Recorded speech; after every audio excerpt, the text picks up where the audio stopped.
Hello friends, welcome back to our channel. இன்றைக்கி நம்ம சேனலில் பண்டிகை காலத்து பலகாரத்தில் முதல் இடத்தை பிடிச்ச அதிரசம் எப்படி பக்குவமாக செய்கிறது, எண்ணெயில் போட்டால் பிரியாமல் இருக்கணும் அப்படின்றதுக்கான டிப்ஸ் அண்ட் ட்ரிக்ஸோட ரொம்ப ஈஸியாக வீட்டிலே எப்படி மாவு இடித்து செய்கிறது அப்படின்றத தான் நம்ம வீடியோவில் பார்க்க போகிறோம். வீடியோவை முழுசாக ஸ்கிப் பண்ணாமல் பாருங்கள், அப்போ தான் புரியும். வாங்க வீடியோக்குள்ளே போகலாம். அதுக்கு நான் 1/2 கிலோ அளவுக்கு பச்சரிசி எடுத்திருக்கேன். நல்ல நயமான பச்சரிசியாக கடையில் கேட்டு வாங்கிக்கோங்க, அப்போ தான் அதிரசம் நல்லாயிருக்கும். அரிசி மூழ்கிற அளவுக்கு தண்ணி ஊற்றி 4 மணி நேரத்துக்கு நல்லா அரிசியை ஊற விட்டுருங்க. அரிசி நல்லா கண்டிப்பாக ஊறி ஆகணும். 4 மணி நேரம் கழித்து அதை நல்லா கழுவிட்டு ஒரு துண்டில் நல்லா காய வச்சுருங்க. இந்தளவுக்கு கைகளில் ஒட்டாமல் இருக்கணும். தண்ணி கைகளில் ஒட்டாமல் இருக்கணும்.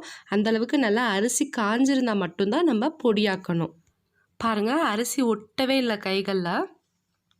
இப்போ ஒரு மிக்சர் ஜாரில் ஒரு துண்டு அளவுக்கு சுக்கு, 4 ஏலக்காய் எடுத்திருக்கேன் 1/2 கிலோ அரிசிக்கு. இதில் நம்ம காய வச்ச அரிசியை கொஞ்சம் கொஞ்சமாக சேர்த்து நல்லா மிக்சியில் போட்டு நல்லா நைஸாக பவுட்ராக்கணும். ஒரு 2-3 தடவை நல்லா மிக்சியில் அரைச்சிட்டு அதை ஒரு ஜல்லடையில் போட்டு ஒரு 2-3 வாட்டி நல்லா ஜலிச்சு எடுத்துக்கோங்க. ஜல்லடை ரொம்ப நைஸான ஜல்லடையாக எடுத்துக்கணும். மாவு நல்லா நைஸாக இருக்கணும்.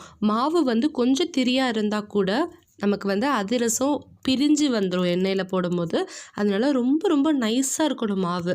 உங்களால் முடிஞ்சால் நீங்கள் மில்லில் ஆட்டலாம். அப்படி இல்லாட்டி 2-3 வாட்டி நல்லா நீங்கள் மிக்சியில் போட்டு ஆட்டிட்டு நல்லா 2-3 வாட்டி நல்லா சலிச்சிட்டிங்க அப்படின்னா நல்லா நைஸ் ஆகிடும். இப்போது அரிசி எவ்வளோ எடுத்தோமோ அதே அளவுக்கு ஈக்குவல் அமௌண்ட்டாக நம்ம வெல்லம் எடுத்துக்க போகிறோம். இது மண்டை வெல்லம்னு சொல்லுவாங்களா, ஆர்கானிக் வெல்லம் இது. ஸோ இதில் 1/4 கப்புக்கு கொஞ்சம் கம்மியான அளவில் தண்ணி சேர்த்து இதை நல்லா கொதிக்க வைக்க போகிறோம். இது நல்லா கொதித்ததுக்கப்புறமா ஒரு கம்பி பதம் வரணும். ஒரு கம்பி பதம் அப்படின்னா எப்படி இருக்குன்னு பாருங்கள். நம்ம பண்ண போகிற எல்லா ஸ்வீட் ரெசிபிக்குமே சுகர் சிரப்பில் ஒரு ஸ்ட்ரிங் கன்சிஸ்டன்சி, அதாவது ஒரு கம்பி பதம் அப்படின்னா இந்த மாதிரி தான் நம்ம செக் பண்ணிக்கணும். இதுதான் பேசிக். வாங்க தெரிஞ்சுக்கலாம்.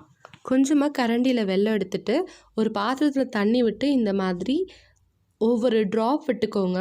இந்த ட்ராப்பை நம்ம கை விட்டு நம்ம உருட்டும் போது உருண்டையாக, அதாவது பால் மாதிரி நமக்கு உருட்டணும். தனித்தனியாக பிரிஞ்சு போகக்கூடாது. இந்த மாதிரி இருந்துச்சுன்னா நமக்கு பதம் கரெக்டாக இருக்குன்னு அர்த்தம். நம்ம ஃப்ளேமை ஆஃப் பண்ணிக்கலாம். இதை நம்ம மாவை அரைச்சி வச்சுருக்கோம் இல்லையா, அதில் நம்ம வடித்து சேர்த்துக்கலாம். எதுக்காக வடிக்கணும்னா அதில் ஏதாவது தூசி துரும்பு இருக்கலாம்.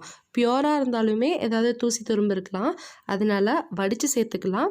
இதை ஒரு கரண்டி இல்லை மத்துக்குச்சி வச்சு நல்லா கிளறி விட்டுக்கோங்க. இதில் கட்டி பிடிக்காமல் வேகமாக கொஞ்சம் கிளறினீங்க அப்படின்னா கட்டி பிடிக்காமல் கிளறிடலாம். ஸோ இந்தளவுக்கு நல்லா நம்ம கிளறினதுக்கப்புறமா ஒரு துண்டு இல்லை ஒரு டவலிலோ ஏதாவது ஒரு துணி எடுத்து நம்ம போட்டுட்டு அதுக்கு மேலே ஒரு தட்டை வச்சு மூடி வச்சிடலாம். இதை 3 நாளைக்கு கண்டிப்பாக 3 நாளைக்காவது நம்ம ஊற வைக்கணும். அதுக்கு மேலே ஒரு 5 நாள், 1 வாரம் அந்த மாதிரி ஊற வச்சுக்கலாம். எதுக்காகன்னு பார்த்தீங்கன்னா மாவு நல்லா புளிக்கணும். மாவு எந்த அளவுக்கு நல்லா புளிக்குதோ அந்த அளவுக்கு அதிரசம் நல்லா டேஸ்ட்டாக இருக்கும். நான் வீடியோ பர்பஸ்க்காக 3 நாள் மட்டும் நான் ஊற வச்சுருக்கேன். இப்போ பார்த்தீங்க அப்படின்னா நல்லா ஹோல்ஸ் நிறையா விழுந்திருக்கு பாருங்கள்.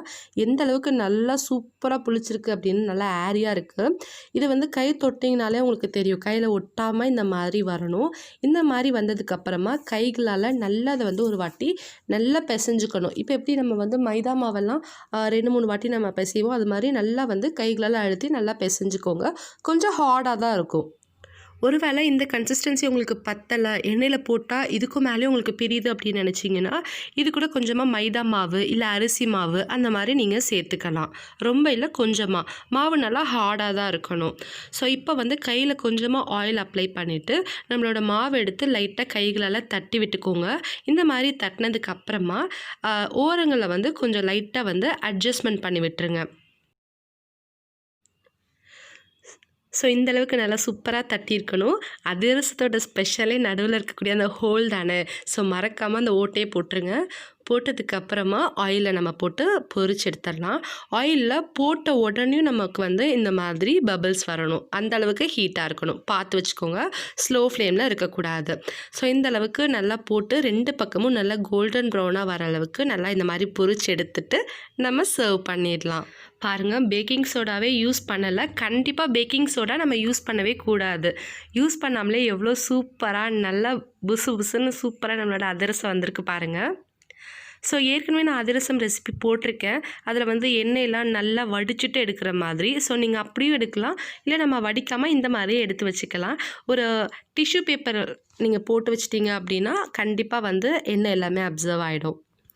பாருங்கள் எவ்வளோ சாஃப்ட் அண்ட் ஸ்வீட்டாக ரொம்ப சூப்பராக இருக்குது. கண்டிப்பாக ட்ரை பண்ணிவிட்டு மறக்காமல் எப்படி இருந்துச்சுன்றதை கீழே கமெண்ட்டில் சொல்லுங்கள். உங்களுக்கு இந்த வீடியோ பிடிச்சிருந்தா மறக்காமல் லைக் பண்ணுங்கள், உங்கள் ஃப்ரெண்ட்ஸ் அண்ட் ஃபேமிலிஸோட ஷேர் பண்ணுங்கள். இந்த வீடியோவில் இருக்கக்கூடிய கண்டென்ட் யூஸ்ஃபுல்லாக இருக்கும்னு நினச்சிங்கன்னா மறக்காமல் நம்ம சேனலை சப்ஸ்கிரைப் பண்ணிக்கோங்க.